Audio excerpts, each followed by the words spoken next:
So today makes it a year and a day since this thing was last running with the 13V rotary inside of it that I swapped in from an FD Mazda RX-7.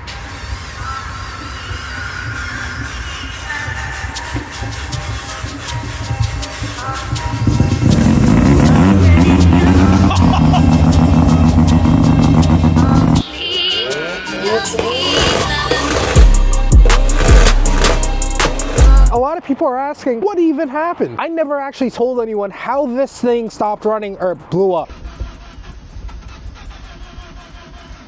Oh, seeing smoke. I really hope that's not coming from the engine. This is a rare sight on TikTok, someone working on their own car. But not a rare sight, the car is broken.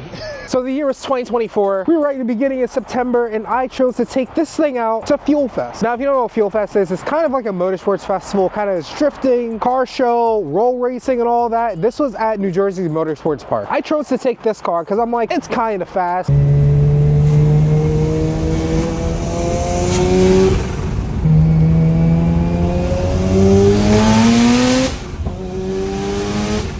Why not see what it does? It's good testing. So I did exactly that. I loaded this thing up on the trailer. It was running perfectly fine after impact.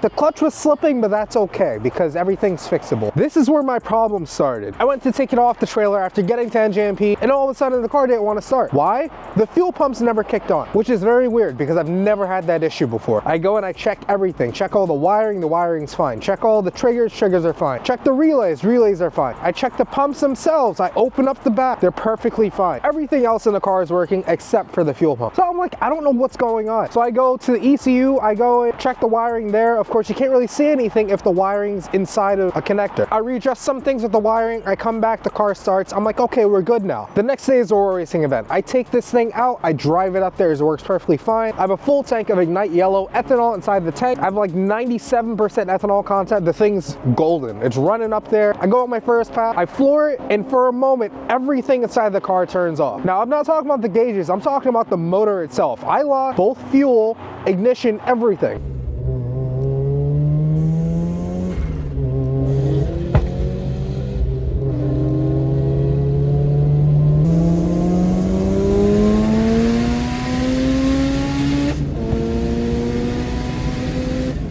Now, I don't know if you know, but if you do that in a rotary a couple of times, you're gonna kill the rotary. Detonation, these things hate it. They hate running lean. This thing's running at 8,000 RPM, full load, 26 pounds of boost, and the thing just poof. So being the smart person I am, I keep going. I actually do this another 8 times. Every single time it does that. And I realize that I think that there is a wiring issue at some point now. Now, this car pulls a lot of G's. It has 200 treadwear slicks on it, 265s. I run it at 22 PSI, and I have a very soft rear suspension setup, so I have the most amount of traction with this thing. Because of that, I pull a lot of G's. Now, you might think, okay, he's just joking around. This thing made 455 on 18 pounds of boost. We turned it up to 26 pounds of boost at a higher ethanol content. We made 455, 18 pounds of boost on E78. At the time of it leaving the earth, E98 at 26 pounds of boost. And yes, it was tuned for that. We never got it back in the dyno, but this thing was pulling.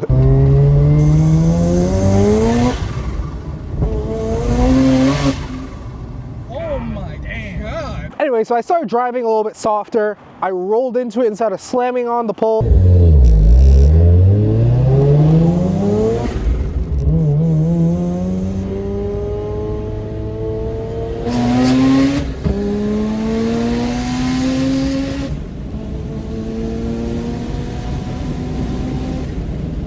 And the car stopped kind of doing the thing, so I think I was just shifting too hard. It's pulling a lot of G's that way. All of a sudden, my clutch started slipping again.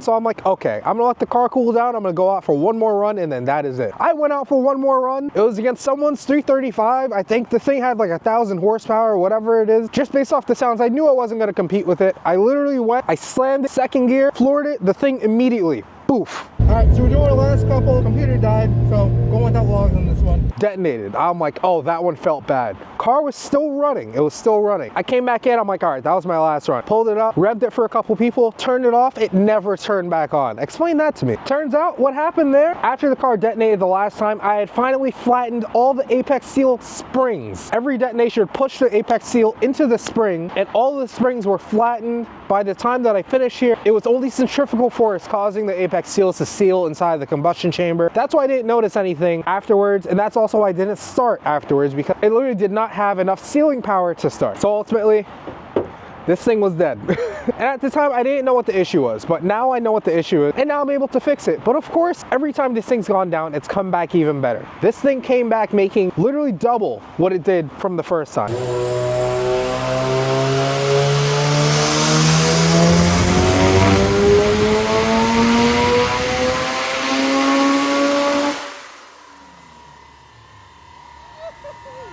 This time around, thanks to some new partners, we're probably gonna make double of what we did the last time. Now, I'm not asking you to hold me accountable. I'm holding myself accountable because it will. There's some things that have come in this week that you have no idea what it's gonna do. I have no idea what it's gonna do because this is brand new to seemingly the whole internet. I haven't seen this setup anywhere yet. And like I said, there's a huge surprise coming at the end of the month that's involving this Subaru. And trust me, you guys are gonna wanna keep your eyes peeled for this one because I'm gonna drop a hint probably sometime this week, but there is so many other things coming surrounding it, you're just gonna have to watch, and you're gonna want to watch. Well, if you're wondering why the Subaru BRZ is down, the 13 BRZ, that's why. That is also why it's coming back. The motor's currently at Impaler Vlad's shop. He's the only person I trust to touch this motor, so he's the only person that's getting it. So make sure you guys follow along to see what else comes with this car, but how it sounded like in this clip.